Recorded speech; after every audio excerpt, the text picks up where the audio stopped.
tudo bem?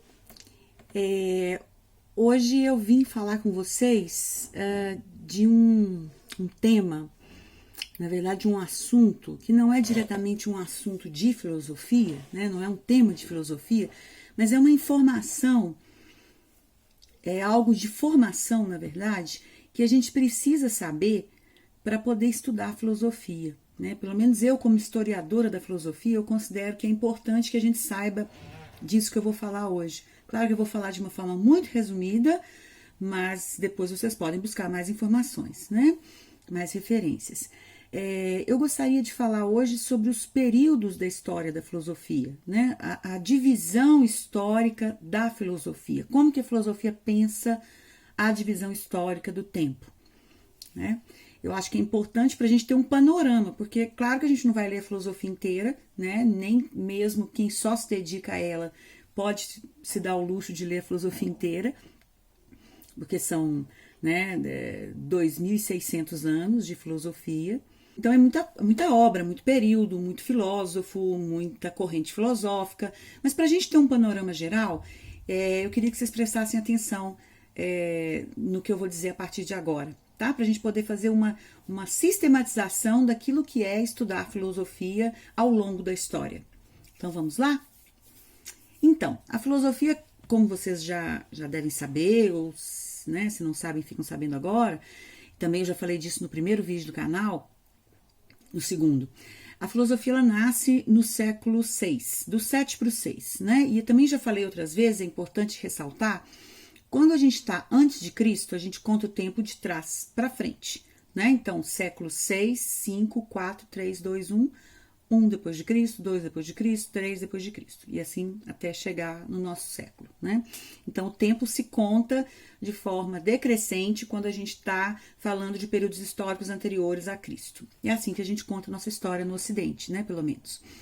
Então, a filosofia nasce do século do 7 para o 6, né? O primeiro filósofo, considerado o primeiro filósofo pelos historiadores e doxógrafos posteriores, é Tales da ilha de Mileto, né, na Península Jônica. Pois bem, o que a gente chama então de começo da filosofia? Como é que a gente chama esse período? A gente fala, né, hoje a gente chama de filosofia antiga, mas dentro da filosofia antiga existem vários períodos menores, escolas que formam esse período. Então, a gente fala mais ou menos assim, existe um período clássico que vai do século 7 para o 6, vamos combinar aqui o sexto, né, o início do sexto, que vai do início do sexto até o século 3, que aí nós vamos ter outro período histórico, né, e filosófico que a gente chama de período helenístico. Então, vamos lá. Primeiros filósofos, né? Todos os primeiros filósofos, aqueles que vieram antes de Sócrates, e portanto a gente fala também os pré-socráticos. Esse período também é chamado de período naturalista, né? De período fisiológico. Desculpa, não é fisiológico, dos fisiólogos, né? É um período da fisiologia, ou seja, dos estudos sobre o cosmos, sobre a natureza, sobre a physis, né? Que é a natureza em grego. Então, esses filósofos são os primeiros. Eles vêm antes de Sócrates, né? Ou quase contemporâneo a Sócrates, alguns deles. Dentro desse grupo dos filósofos pré-socráticos, a gente tem outras subdenominações, né? Então, tem, por exemplo, os filósofos do movimento, né? Que vão defender que a essência das coisas é o movimento, né? Aí você também tem um outro grupo de filósofos que vão defender o contrário, que a essência das coisas é justamente aquilo que não muda, aquilo que não perece, né? Então você tem os mobilistas e os imobilistas, né? Parmênides de um lado, Heráclito de um lado como mobilista, Parmênides de outro como imobilista. E tem outras correntes também, quer dizer, então, em geral, só para a gente não se perder nesse videoaula, nesse vídeo, a gente vai chamar de filosofia antiga tudo que foi produzido entre o século VI, o final do sétimo, o início do sexto, até o século III a.C. Então, são 4 séculos, 400 anos de filosofia antiga. Ou, se a gente quiser também, a gente pode chamar de filosofia clássica. É outra forma de chamar, tá bom? De nomear. Pois bem, o que acontece, e aí vocês têm, né, filósofos pré-socráticos com todas as suas subdivisões, depois Sócrates, depois Platão, depois Aristóteles. Claro que tem vários outros no meio desses, mas eu só estou falando os principais. Depois a gente tem um evento histórico que é importante para a história do, né, para o rumo do Ocidente, que é o Império Macedônio. Então, o Império Macedônio, lá no século IV antes de Cristo, ele vai começar uma série de investidas em direção à Grécia, tá? Então, primeiro Filipe da Macedônia, né? Depois o seu filho Alexandre, conhecido como Alexandre o Grande, né? Alexandre da Macedônia, filho do Filipe. Esse Império Romano, ele começa as investidas em direção à Grécia em 323, até que em 146, né? Eu tive que anotar as datas aqui, porque vocês acham que eu sei as datas de cor, não sei não. Em 146, as ilhas e a península grega, ela é anexada ao Império Romano. A partir desse momento, a gente pode considerar de fato que não há Império Grego, né, antigo, mas Império Romano. Pois bem, o que acontece na helenística? O Alexandre, o Filipe e o Alexandre, mas muito mais o Alexandre, ele era um grande admirador da cultura grega. Né? Os gregos, para ele, representavam tudo que há de mais elevado, tudo que há de mais importante e verdadeiro no mundo. Então ele vai fazer questão de, ao dominar o mundo grego, ele vai fazer questão de conservar, de preservar a cultura helênica. Por isso que a gente chama o período de helenístico. Ele dura um século, né? 2 séculos, não mais, né? 323, 2 séculos, né? 3, por aí. Então, o período helenístico é marcado por um período filosófico importante, né, uma produção filosófica importante. Nesse período surgem algumas escolas filosóficas que a gente estuda até hoje com seriedade, não é porque está lá no século III a.C. que não tem mais valor, tem. Né, a filosofia tem essa peculiaridade, o que é passado não significa que não tem mais valor, que é ultrapassado, como talvez na ciência prática isso aconteça. Mas aí, nesse momento da helenística, algumas correntes filosóficas surgem, né? Algumas correntes importantes que se consolidam nesse período. O ceticismo, né, pela figura de Pirro de Elis, que na verdade é anterior, ele é da época de Sócrates, né? Ele é contemporâneo a Sócrates, mas a sua filosofia ela vai se transmutando e a gente tem uma representação da filosofia cética no período helenístico, né? E aí você tem alguns tipos de ceticismo, que também não dá para aprofundar aqui. A gente tem duas escolas muito interessantes, que é o epicurismo e o estoicismo, né? O estoicismo que tem origem também num pensador lá contemporâneo a Sócrates, que é o Zenão, e o epicurismo que tem origem com Epicuro de Samos. Não dá para falar delas, depois eu posso fazer um vídeo com cada uma delas, mas de fato a gente tem movimentos muito específicos, né, pós-socráticos, e que têm íntima relação com esse período de ruptura da soberania grega para os romanos. A gente poderia, se a gente fosse falar só de helenística, por exemplo, a gente poderia citar o quanto o critério de verdade, ou critério do pensamento, ele muda, ele se desloca de um pensamento voltado para a polis, no caso do pensamento clássico, né, da política, da ética cívica, de como o indivíduo deve se comportar na polis, na cidade, para um pensamento muito mais subjetivo, mais interiorizado. Porque se eu perdi a polis, né, se eu não tenho mais a polis, se eu não sou mais cidadão da polis grega, o que me resta? Sobre o que me resta filosofar? Sobre aspectos internos. Né? Então, sentimentos, um modo de vida, como eu devo fazer para ter uma boa vida, uma vida feliz. Não que esses temas não estivessem antes, mas eles são acentuados nesse período da helenística. Né?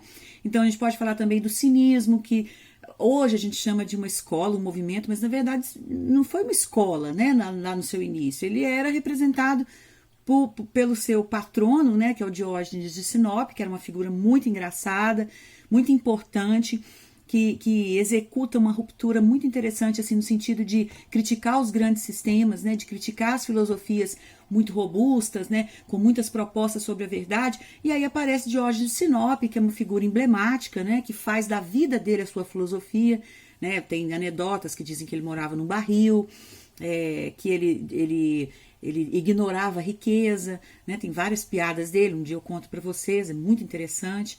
Mas, enfim, a gente tem esses movimentos na helenística. Então, vamos só recapitular. Período clássico, 7, 6, 5, 5 e 5, até metade do 4. Chegou na metade do 4, a gente tem um período histórico, a gente tem um evento histórico do início das investidas pesadas do mundo romano sobre o mundo grego. E aí, sob o império, sob o mando do Alexandre o Grande, filho do Filipe da Macedônia, a gente tem uma anexação lá em 146, isso mesmo, do mundo grego pelo mundo romano. Nesse intervalo, a gente pode chamar a filosofia produzida nesse intervalo de filosofia helenística, ou seja, com características gregas, helena, né, grego em grego se diz heleno, né, helenoi, os gregos, e com características gregas, mas com feições muito diversas daquela filosofia socrático-platônica aristotélica, tá? Mais ainda da dos pré-socráticos. Pois bem, né, aí a gente já está na época 146 a.C., quer dizer, a gente já está quase na época cristã. O evento, né, o advento da cristandade no início, ele é muito conturbado, né? Se a gente pode perguntar assim, mas Cristo nasceu, morreu na cruz, tal, depois todos viramos cristãos. Não, é um processo longo, né? A religião cristã ela só vai ser oficial um bom tempo depois. Esse período posterior, né, que a gente chama de período cristão, alguns chamam de período medieval, né, mas cristão ou medieval, a gente tem o predomínio de debates e temáticas ligadas ao cristianismo. Nesse início, que a gente chama de patrística, mais ligados às interpretações do Evangelho de São João, tá? Então, e das cartas de Paulo, né? E dos textos de Paulo, dos textos paulinos. Então, o que se inicia no século I é a chamada filosofia medieval ou filosofia cristã. Eu acho que cristã é um termo melhor, né?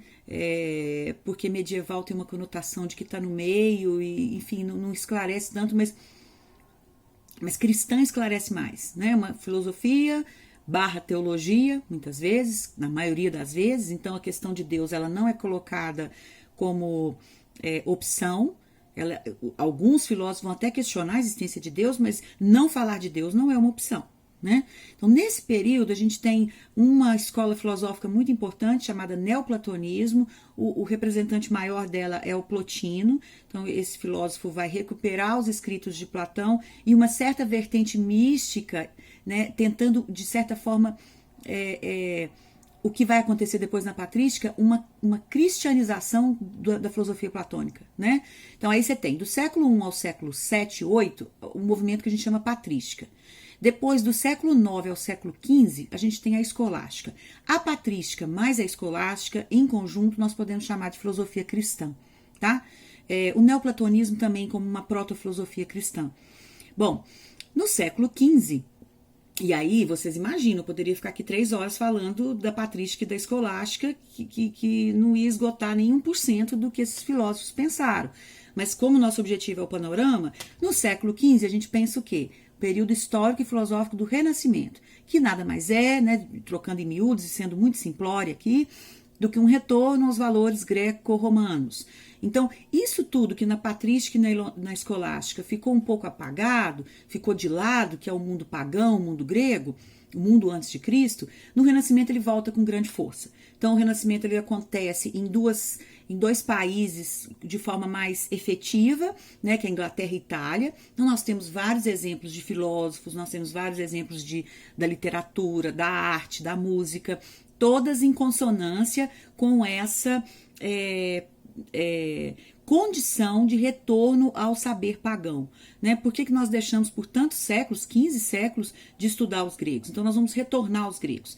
E é muito importante marcar isso, né? O Renascimento, porque é só porque nós temos o Renascimento e o retorno ao saber dos gregos e romanos que a gente vai ter logo em seguida o que a gente chama de filosofia moderna.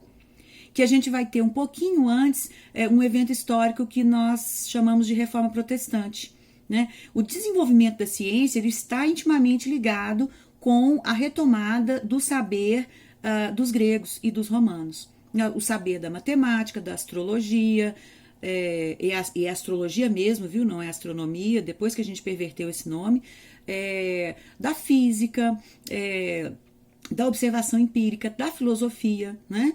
Então a gente pode, por exemplo, só citar, né, uma das correntes filosóficas mais fundamentais no Renascimento que deu condição para a filosofia moderna surgir e para a ciência moderna surgir foi o ceticismo, né? Então a retomada do ceticismo ela tem uma íntima ligação com a filosofia moderna. Pois bem, então aqui a gente já está no século XV, então a gente saiu do 7 a.C. e está no 15. Então, início da filosofia clássica, período socrático, platônico, aristotélico, helenística, neoplatonismo, patrística e escolástica. Chegamos ao Renascimento, que não dá para falar em pormenor, podemos fazer um vídeo só sobre isso. Chegamos à filosofia moderna, que também tem várias subdivisões. Então, a gente pensa a filosofia moderna a partir do século XV, final do século XV. Então, 1490 em diante, até, eu diria, meados do século XIX. Então, de 1490, por aí, tá? Claro que não tem época histórica exata, mas de 1490 até 1850.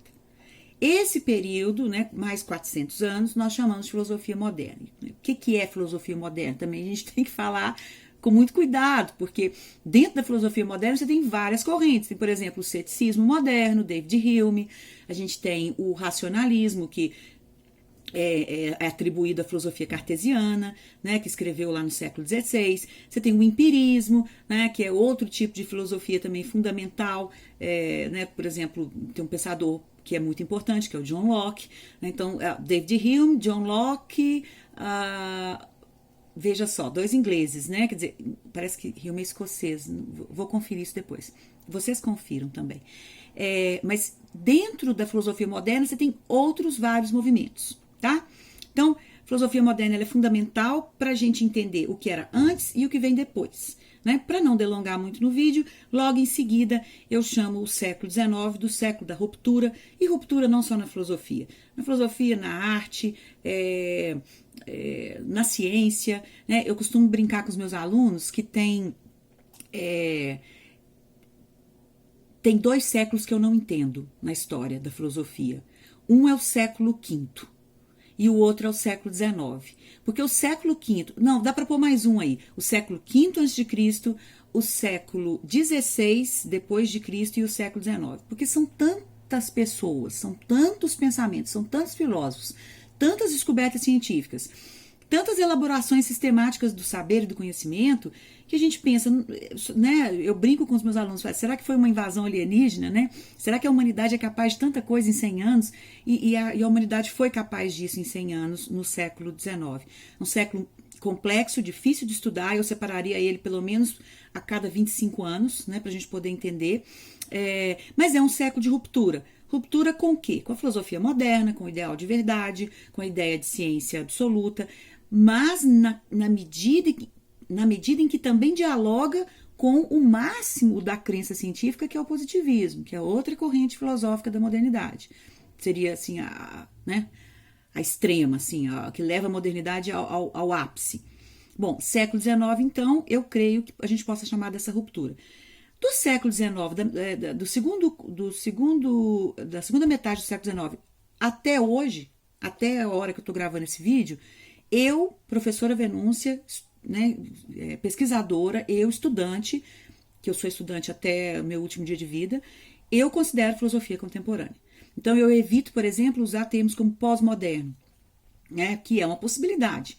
Mas eu prefiro utilizar para me comprometer menos, com menos teses, né? Quanto menos teses você se compromete até conhecer bem o assunto, é melhor. Então, isso é uma regra metodológica boa para a gente da filosofia e de qualquer outro saber. Eu chamo de filosofia contemporânea. E aí, a partir de 1850, aí você tem pensadores como Marx, como Nietzsche, como Freud, né? Como Darwin, que não é um pensador da filosofia, mas o seu conjunto de ideias, o seu saber, a sua ciência modifica de forma estrutural aquilo que a gente acreditava, tudo aquilo que a gente acreditava na filosofia moderna, na medieval, na clássica, enfim. Então nós temos pensadores de ruptura. E esses pensadores, né, os pensadores de ruptura, eles têm as suas consequências, que a gente vê até hoje, né, movimentos, por exemplo, filosóficos como o desconstrucionismo, né, a filosofia crítica, né, que tem lá a sua herança de Marx e Hegel, né, a teoria crítica. A gente pode falar de filosofias fragmentárias, a gente pode falar de crítica à verdade, de crítica à ciência, né, do relativismo, dos culturalismos, né, do desenvolvimento de várias ciências culturais, como a antropologia, a arqueologia, quer dizer, todos os conhecimentos mais, digamos assim, entre aspas, pé no chão, né, menos metafísicos, mais científicos, mais empíricos e frutos desse caminhar.